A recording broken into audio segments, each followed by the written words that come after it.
नमस्कार साथियों, आप सभी का हमारे YouTube channel study for success पर बहुत बहुत स्वागत है। जैसा कि मैंने पिछले वीडियो में गोदावरी द्रोणी के बारे में बताया था और आज मैं महानदी द्रोणी के बारे में बताने वाला हूँ, है ना। क्योंकि मैं पिछले जो वीडियो था पार्ट 2 था, उस पार्ट 2 में बताया था कि जो प्रायद्वीपीय नदियाँ हैं, प्रायद्वीपीय नदियाँ हैं, और उन प्रायद्वीपीय नदियों के अंदर को बहुत सारी नदियाँ थी। जैसे अब पढ़े थे महानदी, है ना। महानदी हो गई आपकी, फिर गोदावरी हो गई। अगर ये तो क्या है कि आपको बे ऑफ बंगाल के अंदर गिनने वाली नदियाँ हैं।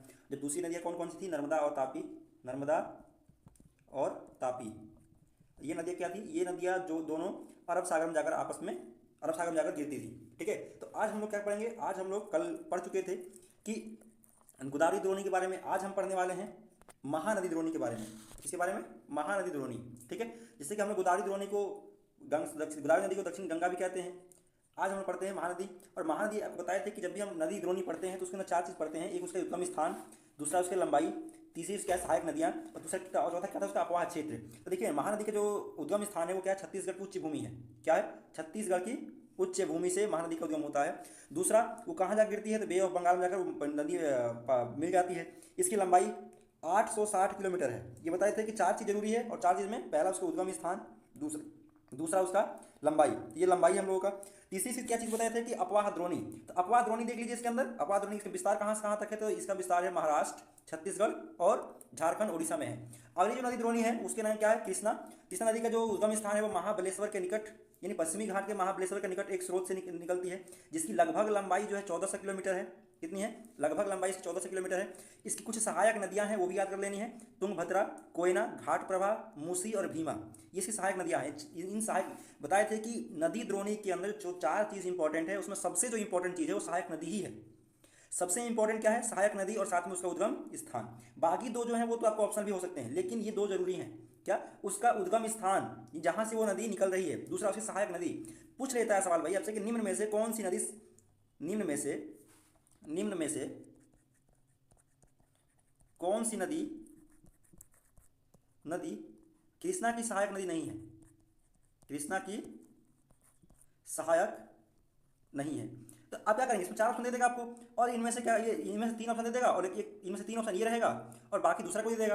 तो इस तरह के सवाल पेपर में बनते हैं, इस तरह के सवाल भी आपको पेपर में देखने को मिल जाते हैं। और इसका अपवाह द्रोणी देख लीजिए, अपवाह द्रोणी देखिए हमारे पास कि ये महाराष्ट्र, कर्नाटक, आंध्र प्रदेश में फैली हुई है। ठीक है, अगला है कावेरी द्रोणी। अगला क्या है, कावेरी। तो इसका जो उद्गम स्थान है वो उद्गम स्थान कहाँ पर है, ब्रह्मगिरी की श्रृंखला, पश्चिमी घाट के ब्रह्मगिरी की श्रृंखला से यहाँ निकलती है। ठीक है, और जाकर तमिलनाडु के कुड्डूर के दक्षिण में बंगाल की खाड़ी में मिल जाती है। कहाँ से, तो आपसे सवाल ये पूछ सकता है कैसे, कौन सी नदी है जो तमिलनाडु कुड्डूर के दक्षिण में जाकर दक्षिण से गुजरते हुए बंगाल खाड़ी में गिरती है, तो उस नदी का नाम है कावेरी रिवर। ठीक है, इसकी लगभग लंबाई देखिए 760 किलोमीटर है। इसकी प्रमुख सहायक नदी अमरावती, भवानी, हेमावती, काबिनी। ये इंपॉर्टेंट है, किसी सहायक नदी क्या है आपको इंपॉर्टेंट है, ये अमरावती है, भवानी है, हेमावती है, काबिनी है।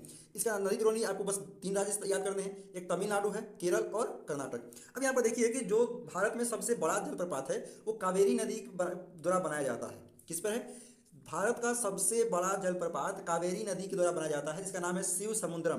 क्या नाम है उसका, शिव समुद्रम।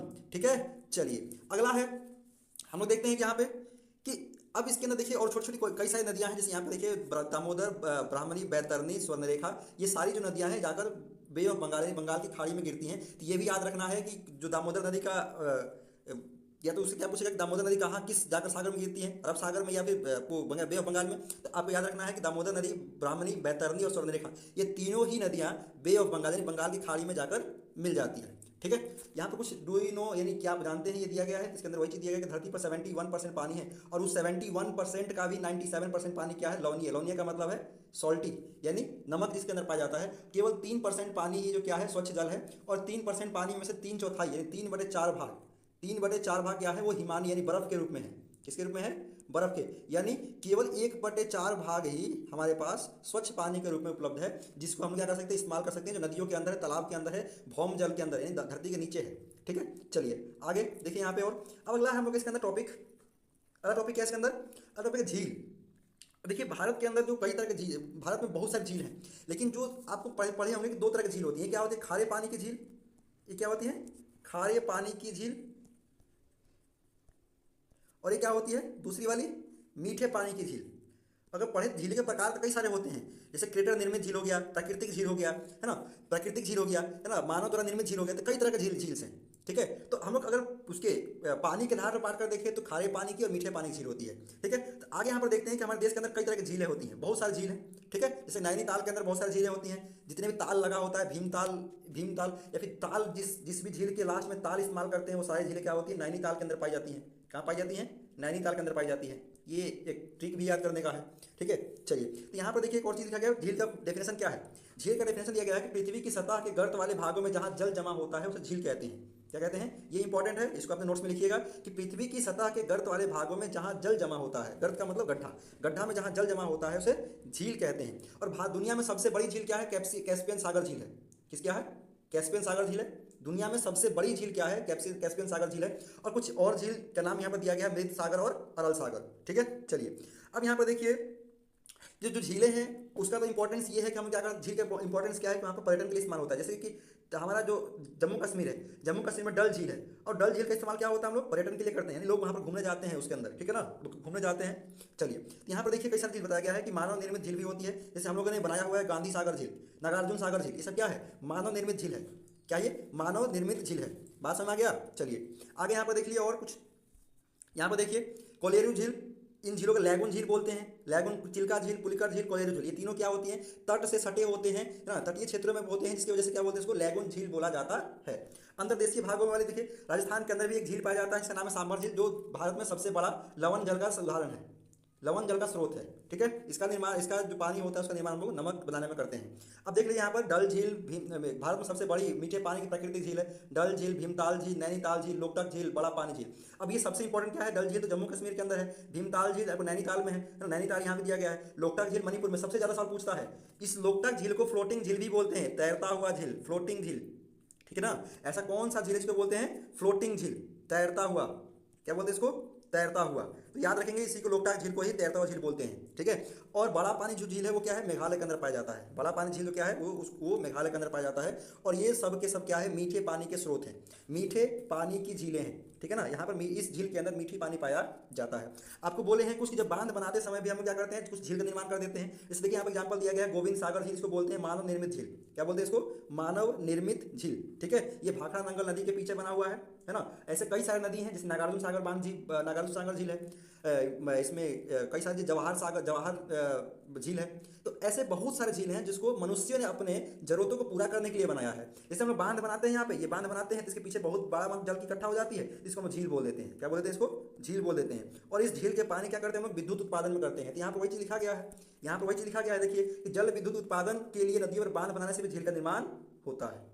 ठीक है, और आगे जो चीज़ है इसके अंदर हम लोग अर्थव्यवस्था में क्या इंपॉर्टेंस है, ये तो सबको पता होगा कि झील का निर्माण कैसे कैसे कर सकते हैं। तो झील का निर्माण सिंचाई के लिए हो सकता है, पानी का नौसंचालन, जल विद्युत परियोजना में निर्माण के लिए, कृषि करने के लिए कर सकते हैं, है ना। चलिए, यहाँ पर एक चीज़ दिया गया है कि Ganga action plan, Ganga action plan, यानी गंगा के जो गुणवत्ता थी, गंगा के पानी की जो गुणवत्ता थी, उसके अंदर लगातार गिरावट आने की वजह से उसको सरकार ने क्या किया? उसकी गुणवत्ता को सुधारने का प्रयास किया, यानी पानी को स्वच्छ बनाने का प्रयास किया। तो उसी को बोला गया गंगा एक्शन प्लान। ये 1985 में शुरू किया गया था। कब शुरू किया गया था? 1985 में। और इसके बाद में 1995 में नाम चेंज कर दिया गया, राष्ट्रीय नदी संरक्षण योजना कर दिया गया। ठीक है, चलिए, और प्रदूषण, यहाँ हमारे लिए कोई चीज़ नहीं है, प्रदूषण के बारे में पढ़ने की जरूरत नहीं है हम लोग को। चलिए, और इसमें इंपॉर्टेंट चीज़ देख लेते हैं, और जो अभ्यास प्रश्न है वो देख लेते हैं एक बार कि वुलर झील निम्नलिखित में से किस राज्य में स्थित है। तो वुलर झील आपको पता है जम्मू कश्मीर में स्थित है। ठीक है, नर्मदा नदी का उद्गम स्थान कहाँ पर है? तो आपको पता है कि अमरकंटक की पहाड़ी, अमरकंटक की पहाड़ी। निम्नलिखित में से कौन सा लवणीय जल वाली झील है? लवणीय जल वाली झील कौन सी है? तो सांभर झील है। निम्नलिखित में से कौन सी नदी प्रायद्वीपीय भारत की सबसे बड़ी नदी है? तो सबसे बड़ी नदी पूछेगा तो कौन सी होगी? गोदावरी। ठीक है, गोदावरी। निम्नलिखित नदियों में से कौन सी नदी भ्रंश घाटी से होकर गुजरती है? तो आपको पता है महानदी, तुंगभद्रा, कृष्णा, तापी। तो आपको पता है कि इसके अंदर तापी जो नदी है वो भ्रंश घाटी से होकर गुजरती है, क्योंकि जो सतपुड़ा है और विंध्य रेंज है वहाँ उसके बीच में से वो गुजरने का काम ये करती है। चलिए, तो हम लोग आज इतना ही इस टॉपिक के अंदर। ठीक है, आज हम लोग इतना ही कवर करते हैं। अगले वाले वीडियो में हम लोग फिर से नेक्स्ट चैप्टर या फिर हम लोग दूसरा कोई बुक पढ़ेंगे। ठीक है, चलिए, अगर आपको वीडियो अच्छा लगता हो तो अच्छा लगता हो तो आप लोग लाइक कर दीजिएगा, सब्सक्राइब कर दीजिएगा। ठीक है ना। चलिए, धन्यवाद आप सभी को अपना इंपॉर्टेंट समय देने के लिए या फिर महत्वपूर्ण समय को देने के लिए अपने जीवन का। ठीक है, चलिए, धन्यवाद।